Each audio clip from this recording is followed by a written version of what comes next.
Big boss season 7 രാവിലെ തന്നെ പൊരിഞ്ഞ് തല്ലാണ്. അനീഷിൻ്റെ കാര്യം എന്ന് പറഞ്ഞാൽ യാതൊരു രക്ഷയില്ലാത്തൊരു സാധനമാണ്. എനിക്ക് തോന്നുന്നു ബിഗ് ബോസ് 7ൻ്റെ പണി എന്നുദ്ദേശിച്ചത് അനീഷിനെയാണ് തോന്നുന്നത്. എൻ്റെ അമ്മ ചിരിച്ച് തിരിച്ച് പണി തീരുന്നു. ഒരു ടാസ്ക് രാവിലെ തന്നെ പണിപ്പുരയിൽ കയറാൻ വേണ്ടിയുള്ള ടാസ്ക്കാണ്. അതിന് നമ്മൾ എല്ലാ സീസണിലും കണ്ടിട്ടുണ്ട്. അതെനിക്ക് തോന്നുന്നു മണിക്കൂറുകൾ നീണ്ട ഒരു ഫൈറ്റാണ്. ഈ ഇടയ്ക്കൊക്കെ ആയിരുന്നു സാധാരണ ഉണ്ടായിക്കൊണ്ടിരിക്കുന്നത്. ഈ 1ാം സ്ഥാനം 2ാം സ്ഥാനമൊക്കെ നിശ്ചയിക്കുന്നത് അത് ഭയങ്കര എല്ലാ സീസണിലും അത് ഭയങ്കര ഫൈറ്റിലേക്ക് കലാശിച്ചിട്ടുള്ളൂ. ഒരു സീസൺ പോലും നേരാവണ്ണം പുരോഗമിച്ചിട്ടില്ല. ഈ പ്രാവശ്യം ബിഗ് ബോസ് ആദ്യമേ തന്നെ മത്സരാർത്ഥികൾക്ക് ഒരു 7ൻ്റെ പണി തന്നെ കൊടുത്തു എന്ന് പറയാം. കാരണം എല്ലാവരും കൂടെ ഏകകണ്ഠമായി ഒരാളെ 1ാം സ്ഥാനം 2ാം സ്ഥാനം പണിപ്പുരയിൽ ആദ്യമായിട്ട് കയറുന്നവർക്ക് 20 സെക്കൻഡ് കിട്ടും, അങ്ങനെ 10 സെക്കൻഡ് അങ്ങനെ പോകും. അങ്ങനെയായിരുന്നു അത് ഉദ്ദേശിച്ചത്. ഏതായാലും ഏകകണ്ഠമായി നടക്കത്തില്ല എന്ന് അറിയാം. ബാക്കി എല്ലാ മത്സരാർത്ഥികളും ഒന്നിച്ചു നിന്നു. ആരിനെയാണ് അവർ 1ാം സ്ഥാനത്ത് തിരഞ്ഞെടുത്തത്. പക്ഷേ അനീഷ് ഒരു തരത്തിൽ സമ്മതിക്കത്തില്ല. ബിഗ് ബോസ് 1ാം സ്ഥാനത്തിന് ഞാനാണ് അർഹൻ, ബിഗ് ബോസ് 1ാം സ്ഥാനത്തിന് ഞാനാണ് അർഹൻ. എൻ്റെ അമ്മ പറഞ്ഞു. അത് തന്നെ പറഞ്ഞുകൊണ്ട് ഈ 1 മണിക്കൂർ സമ്മതിച്ച് തന്നിരിക്കുന്നതെന്ന് പറഞ്ഞാൽ ഒരു രക്ഷയില്ലാത്ത പ്രകടനമാണ്. എനിക്ക് തോന്നുന്നു ചിരിച്ച് പണി തീർന്നു. അനീഷിൻ്റെ ഓരോ സംസാരം അനീഷ് പറഞ്ഞുകൊണ്ടിരിക്കുക. അതിൻ്റെ ഇടയ്ക്ക് ക്ഷീണിച്ച അവശനായ നമ്മുടെ അനീഷിന് അനുമോള് കൊണ്ടുവന്ന് വെള്ളം കൊണ്ട് കൊടുക്കുന്നുണ്ട്. അതിൻ്റെ ഇടയിൽ പറയുന്നു ഞാൻ 1ാം സ്ഥാനത്തിന് അർഹനാണ്, വെള്ളം കുടിക്കുന്നുണ്ട്, താങ്ക് യു അനുമോളെ, താങ്ക് യു എന്ന് പറയും. അനീഷിനെ ലൈവ് കണ്ടിട്ട് എനിക്ക് തോന്നുന്നു അനീഷ് ഇല്ലായിരുന്നെങ്കിൽ ബിഗ് ബോസ് സീസൺ 7 ഉണ്ടല്ലോ ഭയങ്കര ബോറായിട്ട് മാറി. എല്ലാത്തിനും കൂടെ അനീഷ് ഒരു ഇതാണ്. കാരണം ഈ 18 പേരെയൊക്കെ ഫൈറ്റ് ചെയ്യുക എന്ന് പറഞ്ഞാൽ നിസ്സാര കാര്യമല്ല. ഇത്രയും ആൾക്കാർ വന്ന് ഫൈറ്റ് ചെയ്തിട്ട് ചീത്ത വർത്തമാനമോ അങ്ങനെ യാതൊരു വർത്തമാനവും ഉണ്ടാകുന്നില്ല. പക്ഷെ ഫൈറ്റ് ചെയ്തുകൊണ്ടേ ഇങ്ങനെ ഇരിക്കുകയാണ്. ഒരു വല്ലാത്ത ജന്മം തന്നെ. ഞാൻ പറഞ്ഞില്ലേ, ബിഗ് ബോസ് സീസൺ 7ലെ 7ൻ്റെ പണി എന്ന് പറഞ്ഞാൽ സത്യം പറഞ്ഞാൽ അനീഷാണ് 7ൻ്റെ പണി എന്ന് 100% ഉറപ്പായിട്ട് പറയാം. അതേപോലുള്ള സംഭവങ്ങളാണ് നടക്കുന്നത്. അപ്പം ഇതിനിടയിൽ ഇവരെല്ലാം കൂടെ തീരുമാനിച്ചു ഒരു മണിക്കൂർ ടൈമേ ഉള്ളൂ. 1 മണിക്കൂറിനുള്ളിൽ ഇവർ തീരുമാനിക്കില്ല ഏകാണ്ടമായി. അല്ലാതെ ഇവർ തീരുമാനിച്ചു.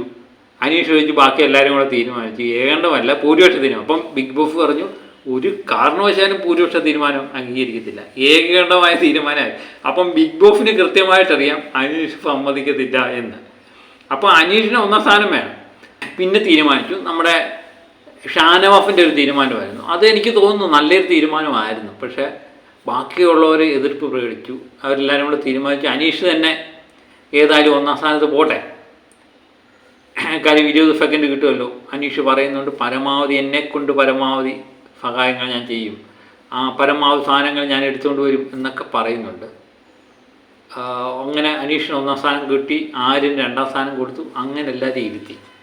ചില ആൾക്കാർക്കൊക്കെ അന്നേരം എതിർപ്പ്, ഇവന് എന്തിനാ 1ാം സ്ഥാനം കൊടുത്തു. ഒരു ഇതാണ്. എന്താ അനീഷിന് 1ാം സ്ഥാനം കിട്ടിയാൽ പുളിക്കുമോ? അനീഷ് എന്ന് പറയുന്ന വ്യക്തിക്ക് 1ാം സ്ഥാനം കൊടുക്കാം അല്ലേ? ആര്യന് എന്ത് അർത്ഥത്തിൽ കൊടുക്കുന്നു? അവർക്കെല്ലാം കൂടി ഇഷ്ട കഥാപാത്രമായതുകൊണ്ട് ആര്യന് കൊടുക്കുന്നു. അനീഷിന് കൊടുക്കാൻ പാടില്ല എന്നൊന്നുമില്ല. അനീഷ് സ്വന്തമായിട്ട് ഫൈറ്റ് ചെയ്താണ് മേടിക്കുന്നത്. അനീഷ് 13ാം സ്ഥാനത്ത് പോയി. ചിലവർ പറയുന്നിട്ട് 3ാം സ്ഥാനത്ത് ഇരുന്നോട്ടെ എന്ന് പറയും. അതും അനീഷിന് സമ്മതമല്ല. അനീഷ് പറയുന്ന ഈ വീട്ടിലെ 1ാം സ്ഥാനത്തിന് അർഹൻ ഞാൻ തന്നെ. അത് പറയുക മാത്രമല്ല, മുദ്രാവാക്യം ഇങ്ങനെ വിളിച്ചു വിടുക. അപ്പം ക്യാപ്റ്റൻ എല്ലാം കൂടെ തീരുമാനിച്ചു ഏതായാലും അനീഷിന് 1ാം സ്ഥാനം കൊടുക്കാം എന്ന് പറഞ്ഞുകൊണ്ട് എല്ലാം ഇരുത്തി കഴിഞ്ഞപ്പോൾ ചിലവർക്കൊക്കെ പ്രശ്നമായത്. അവസാനം ക്യാപ്റ്റൻ ഷാനവാഫ് തന്നെ വന്ന് പറഞ്ഞു അനീഷിന് 1ാം സ്ഥാനം കൊടുക്കാൻ പറ്റത്തില്ല. അങ്ങനെ വീണ്ടും മാറി. അപ്പോഴനീഷ് പറയുന്നത് ക്യാപ്റ്റൻ നീതി പാലിക്കുക, ക്യാപ്റ്റാ നിങ്ങൾ എടുത്ത തീരുമാനം ശരിയായിരുന്നു, നിങ്ങളിത് പിൻവലിക്കാൻ പാടില്ല. പിന്നെ അതിനെപ്പറ്റിയായി. എൻ്റെ അനീഷെ ഞാൻ പറഞ്ഞില്ലേ, എല്ലാ സീസണും കണ്ടു. പക്ഷേ ഇതുപോലൊരു മത്സരാർത്ഥി ഞാനൊരു ജീവിതത്തിൽ കണ്ടിട്ടില്ല ബിഗ് ബോസിൽ. കാരണം ചിലവർക്കൊക്കെ ഇറിറ്റേറ്റ് ഇതാക്കി തോന്നും, ചിലവർ ഇതായിരിക്കും. പക്ഷേ ഈ ബിഗ് ബോസ് എന്ന് പറയുന്ന ലൈവിലൊക്കെ നമ്മൾ കണ്ടുകൊണ്ടിരിക്കുമ്പോൾ എന്ന് പറയാൻ എൻ്റർടൈൻ ഇല്ലെങ്കിലുണ്ടല്ലോ കണ്ടുകൊണ്ടിരിക്കാനേ പറ്റത്തില്ല, ഭയങ്കര ബോറായിരിക്കും. പക്ഷേ ഇതിനെല്ലാം കൂടെ ബിഗ് ബോസിലെ എനിക്ക് തോന്നുന്നു ഗെയിം കൃത്യമായിട്ട് കളിക്കുകയും എന്താ 1 മണിക്കൂറിനുള്ളിൽ ഏകകണ്ഠമായി തീരുമാനിക്കാൻ ഇവരെല്ലാം കൂടെ ചേർന്ന് ഏകകണ്ഠമായി തീരുമാനിക്കാൻ ഫൈറ്റൊന്നും വേണ്ടായല്ലോ. ഇത് ഫൈറ്റ് ചെയ്ത് ഞാൻ 1ാം സ്ഥാനം നേടണം, അതാണ് ഗെയിം, അതാണ് ഗെയിം സ്പിരിറ്റ്. ഇവരെല്ലാം കൂടെ ചേർന്ന് തീരുമാനിക്കുക അന്ന് ആരിലിരുന്നോട്ട്. ഇവരങ്ങോട്ട് ഇനി ചർച്ച പോലും ഇല്ലെന്ന്. 1 മണിക്കൂറിനുള്ളിൽ തന്നെ ഇവർ ചർച്ച ചെയ്ത് തീരുമാനിക്കും. ഇത് മണിക്കൂറുകൾ നീണ്ടു തീർന്ന ഫൈറ്റിന് ഒടുവിലാണ് സാധാരണ 1ാം സ്ഥാനമൊക്കെ നിശ്ചയിക്കുന്നത്. ഇതങ്ങനൊന്നുമില്ല. ഇവരെ കുറച്ച് തീരുമാനം എടുക്കുക, ആര്യൻ ഇങ്ങനെ ഇരുന്നോട്ട്, ആര്യൻ അങ്ങനെയല്ലാണ് എന്ത് ഗെയിം.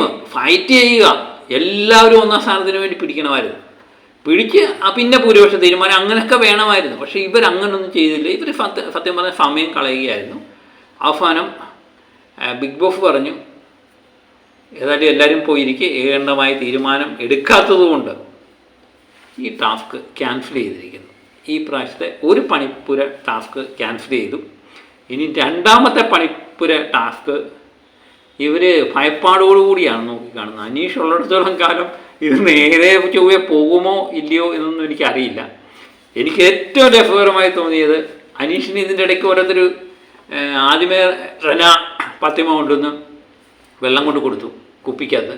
ആ വെള്ളം കുടിക്കുന്നുണ്ട്, എന്നിട്ട് താങ്ക് യു മോളെ താങ്ക് യു. അതിന് ഇടയ്ക്ക് ഈ മുദ്രാവാക്യം ഒരു വശത്തുനിന്ന് വിളിക്കുന്നു. അതിൻ്റെ ഇടയ്ക്ക് അനു കൊണ്ടുവന്ന് വെള്ളം കൊണ്ട് കൊടുക്കുന്നു. അനു വെള്ളം കൊണ്ട് കൊടുക്കുമ്പം താങ്ക് യു മോളെ താങ്ക് യു എന്ന് പറയുന്നുണ്ട്. അപ്പം ചിലവർ ചോദിക്കുന്നുണ്ട് എന്തിനീഷ്. എനിക്ക് തോന്നുന്നില്ല എല്ലാ മത്സരാർത്ഥി 1 മണിക്കൂർ നേരം ഇത് ഇവരുമായിട്ട് ഫൈറ്റ് ചെയ്യുക എന്ന് പറയും. ഈ 17 മത്സരാർത്ഥികളുമായിട്ട് ഫൈറ്റ് ചെയ്യുന്ന ഒരു മനുഷ്യൻ, എൻ്റെ അമ്മോ യാതൊരു രക്ഷയില്ല. പല ഫീഫണും ഞാൻ കണ്ടിട്ടുണ്ട്.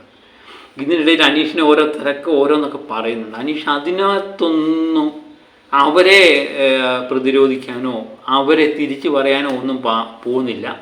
അനീഷിൻ്റെ ഒറ്റ മുദ്രാവാക്യമുള്ളൂ, ബിഗ് ബോസ് 1ാം സ്ഥാനത്തിന് അർഹൻ ഞാനാണ്. ബിഗ് ബോസ് ഈ വീട്ടിൽ 1ാം സ്ഥാനത്തിന് അർഹൻ ഞാനാണ്. ക്യാപ്റ്റ മുങ്ങി താഴുന്ന കപ്പലിൻ്റെ കപ്പിത്താനാണ് തങ്ങൾ ഒരു കാരണവശാലും ഇവർ പറയുന്നത് വശംവദനാകരുത്.